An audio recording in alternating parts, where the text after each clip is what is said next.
to another video, and I'm going to do the biggest plug that I've ever done on this channel. So we're going to talk very briefly the basics about my favorite shot, and I do a much more detailed video that I spent a lot of time in production on filming. And so if you want to get a little bit more analysis or more feedback on how to hit this type of a shot that we're going to talk about, make sure to go to the website below and get that course. It's very cheap, and you will have the shots in your arsenal.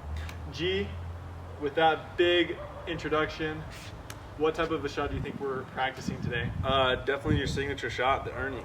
The Ernie. So it is my favorite shot. I love to hit it. It's fun, it looks awesome, and it's a very effective shot. Okay. What is the Ernie in your words? You jump the corner so that you can take the ball out of the air close to the net and put it away. Okay. In a nutshell, it's exactly that. So this is the kitchen line, the non-volley zone line, and historically speaking, this was kind of the end. They would come right up here and they wouldn't really do much. They would plant right here. But now, as times are changing, people are starting to move, they're becoming a lot more dynamic, and they're able to start creeping on the outside of the court, and they're still able to stay on the outside, so you're legal, but you're able to hit that ball a little bit closer, which you normally wouldn't be able to do if you're standing right here. The Ernie, do you know where the Ernie came from? I don't. Okay, so I should probably know more knowledge on this, but from my understanding, Ernie is the name of the guy that made it famous. The shot had been hit, obviously, before this guy hit it, but Ernie is the one who made it famous. Okay, and so what it is kind of what G said, is you're jumping the corner, or you can just run on the outside. You don't even have to jump the corner to hit it. Okay, so why would this shot be effective? If your opponent just tries to dump it down the line and they hit it a little bit higher than they think, even though it might bounce in the kitchen and be a fine shot if you stay back here, if you get aggressive with it, you can put it away. Okay. Let me preface this by saying most players either don't know how to hit this shot or they don't feel comfortable hitting this shot. However, this shot has given me hundreds, thousands of points by doing this exact same shot, and if people would just look for it a little bit more, they would see that the opportunity is there for them to hit it. So just be alert and aware of your surroundings and what type of ball you're receiving. Okay. All right, so now that we've given a little bit of background with it, as I said, we're just going to go through the very fundamentals of this shot. I don't want to give away all my secrets because I did spend a lot of time on making a specific video for this, but we're going to go through the basics of this shot and what makes this shot effective and how you can implement this in your game. Okay. So most of the time, people will be doing it on the forehand side, hitting it with their forehand. You will see a couple people do it on the backhand, but it's not as common. People do it on the forehand because they have a little bit more reach than on their backhand side, and they can generate a little bit more power, a little bit more pop. Okay, so that's one thing you definitely want to look for, is if you're on your forehand side, as in your forehand is in the middle, you want to be able to, you want to start looking for that ball. Now we're going to put this into play, and so I'm going to say a few things that I look for when I'm trying to execute this shot. So we're going to put G on the far side, and then I'm going to be over here. So I'll have the ball. So we're going to demonstrate what this shot just looks like to begin with, okay? All right, so now we're going to demonstrate what this shot actually looks like. Some people may not have seen it, and so we're going to demonstrate what this shot looks like. As I said earlier, historically speaking, most people, they would come right up to the line, and then that was it. Nothing else would change. They wouldn't move. They would just come right up to the line. Now the game is changing. It's becoming more dynamic, a lot more explosive, and this is what the Ernie shot looks like. So on your second ball, I want you to give me a little bit easier one, and I'll go for it. So generally, it's going to happen up at the kitchen line when you're dinking. So dink, and then dink, like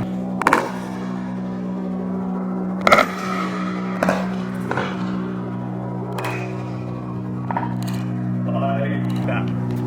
So we're going to do that one more time, see what it looks like.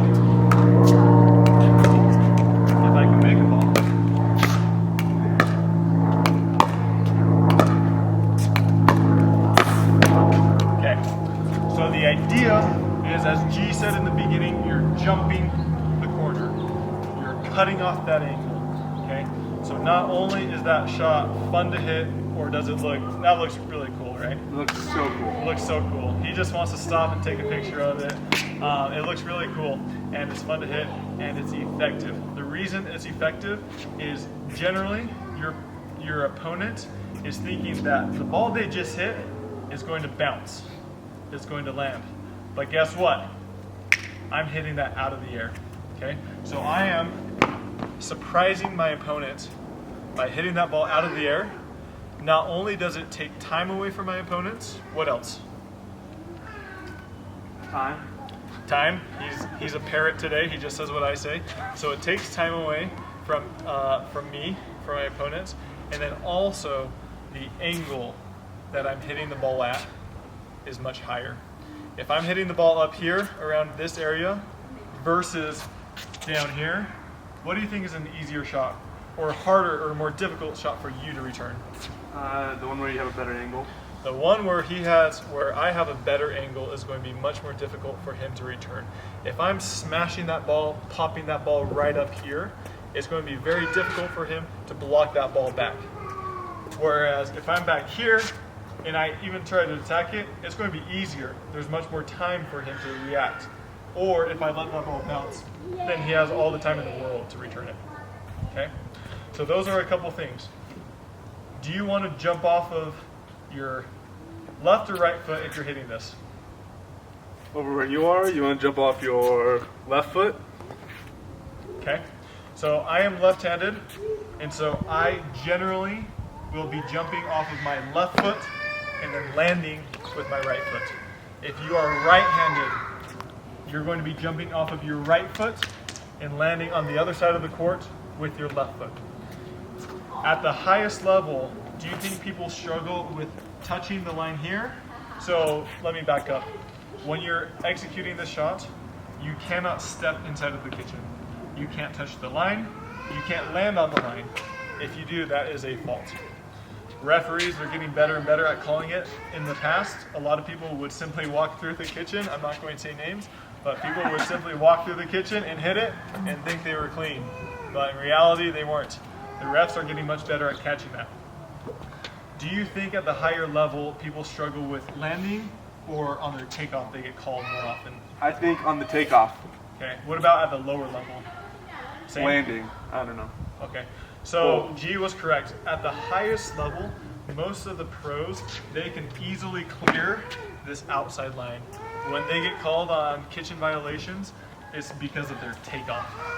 Most of the pros easily clear the line, but it's on their takeoff is where they have issues. At the lower level, I would say it's a mixture. Oftentimes they step in on this, but also they don't clear the line right here. Okay? And so now what we're going to do is put this into play, and I'm going to say a few things that I look for when I'm going for this shot. Okay?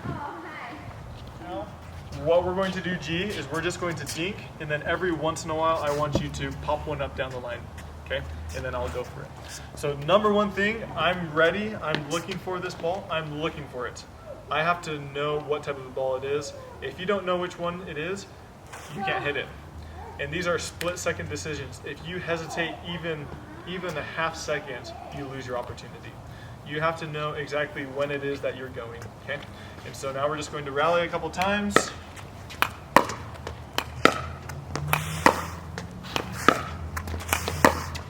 I probably could have gone there. I went there, okay? One of the big things that I look for is I'm not going to go for the Ernie 99% of the time if I'm hitting it over there. Guess what? He's going to hit it right back to me. It's very rare that G's going to try to hit that ball right here on this line, okay? However, if I hit this ball over here in the back corner, there's a greater chance that he's going to hit it down the line to me. So, ball placement, okay? If I'm hitting it over here, I probably won't even look for it. If he pops one up really high, then sure. Over here, I'm looking for it. And then I go, okay? Second thing, and this is one of the most important things, is I'm looking at his head positioning and his paddle face, okay? The second that he drops his head means he's not looking at me, okay? If he's not looking at me, he's already made up his mind where he's going. Oftentimes, if I hit a ball in that back corner, he's going to go right back to me down the line. And if I jump the kitchen, I have quite a bit of room to play with. I don't know, I don't have a measure here, but this is probably 4 to 5 feet. Yeah. That's a wingspan. That's a wingspan of other people. Yep. So, look for it, look at his head positioning, and we're going to put this into play a couple more times.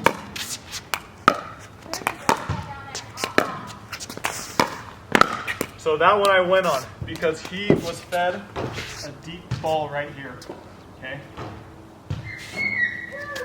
Ball placement is huge, okay? And then the other thing that we're going to talk about is being familiar with the kitchen line, okay? Oftentimes, you'll see a lot of people, they do it clean, and then oftentimes a lot of people, they step on the line. The more you feel comfortable and the more you practice with this, the more natural it will be for you to execute this shot, okay? And also one thing to keep in mind is when you are up at the line, what should you remember to not step on the line? With the foot you're kicking off with? Anything, just so that you're not touching the line. He hasn't been paying attention or studying. I don't know. I stumped you. All right, so one thing is, number one is you don't want to be at the line. You don't want to be a 1/4 inch away from the line. I say a 1/2 inch to an inch, which gives you a little bit of room. And so that way, if you do move forward a little bit, you're not going to be on the line. And then the second thing that's very important is you got to get comfortable with moving to the side. People, when they move, they seem to move forward or something like that. If you move directly to the side, you're going to be fine. So those are all things you want to keep in mind when executing the shot. Also, some simple drills, jump roping, anything explosive where you can feel comfortable jumping from this corner to that corner is going to put you in a better situation to execute this shot. Okay. Do you have any questions, G? No, that's great. All right, what did you learn in today's video on how to hit an Ernie? I learned how to hit an Ernie. You need to focus on where you're landing the ball. If you can get it deep and down the line, it's probably a good time to go for it because they'll return it back to you down the line. Also, watch for their head. Once they drop their head, you can start to go. Great, those are all really good things that you said. Number one thing I would recommend to anybody trying to implement this shot is practice. The more practice you can get with the shot, whether you be successful or not, the better and the more comfortable you will feel executing it. There are little signs. You have to be ready. They are literally split-second decisions. If you wait even a 1/2 second, then you lose your opportunity.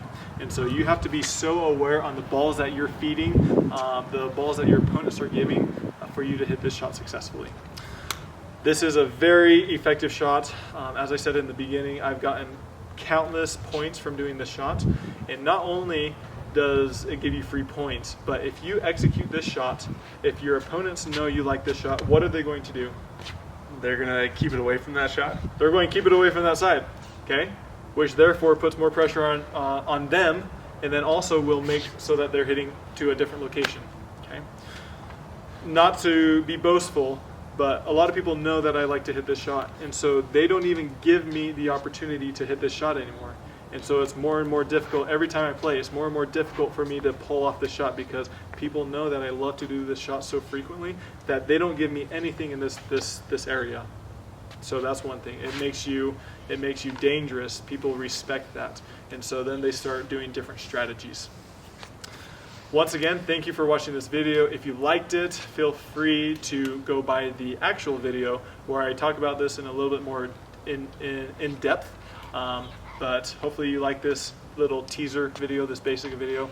Make sure to share this with your friends and like and subscribe for more content.